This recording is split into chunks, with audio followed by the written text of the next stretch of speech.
morning everyone, and it's wonderful to be back here in Wagga at the LHD, celebrating another week of no COVID cases in the Cootamundra electorate.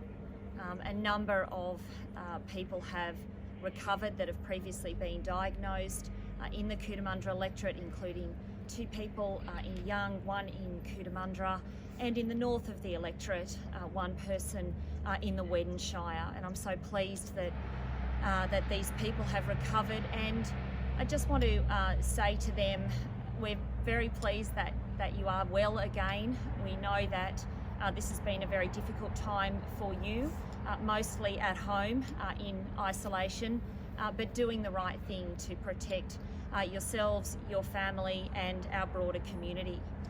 I'd like to extend that thanks to our small rural communities right across the Cootamundra electorate. It's been my biggest worry and concern right from the start that our communities are small communities with limited health services on the ground, although we are part of a bigger, amazing network through the LHD and through the Western New South Wales LHD in the north.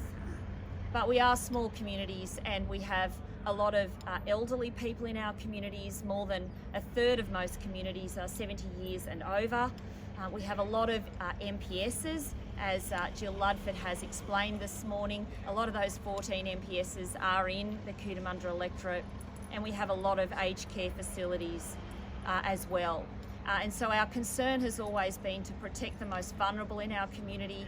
And so I really want to say thank you to everyone across the electorate who is doing their bit every single day to mostly stay at home unless they need to step out for an essential reason. And also to thank our really hard-working health workers and aged care workers for all of the precautions that they put in place, for the fact that they turn up every day knowing that they've got families of their own at home, that they do have a life of their own, and they've got other commitments, etc. And they really are stepping up at this time when we need them to. And I don't think that we can ever thank them enough for the hard work that they're doing. With Anzac Day approaching this weekend, of course, the message is to please again stay at home. We need to keep up the good work that we have really invested in over the past few weeks.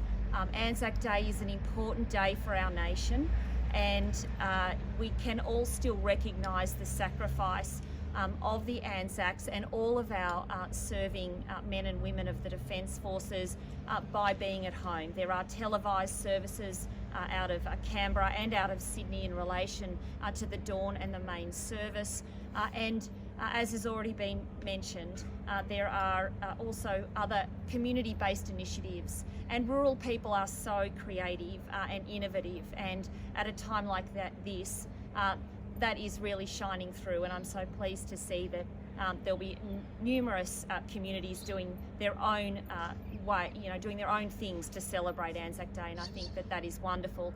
But at the end of the day, please stay home. We're working our way through this pandemic in a very systematic way, and it's protecting our communities. So I think I'll leave it on that note.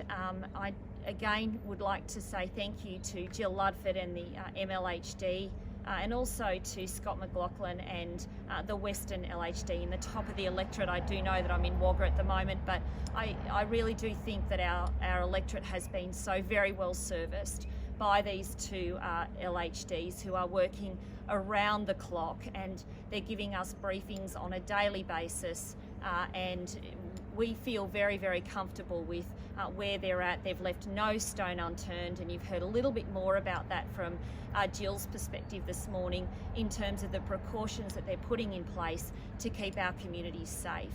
So I wish everyone a good next few days. Please acknowledge Anzac Day in your own way, in your own home, and please stay safe.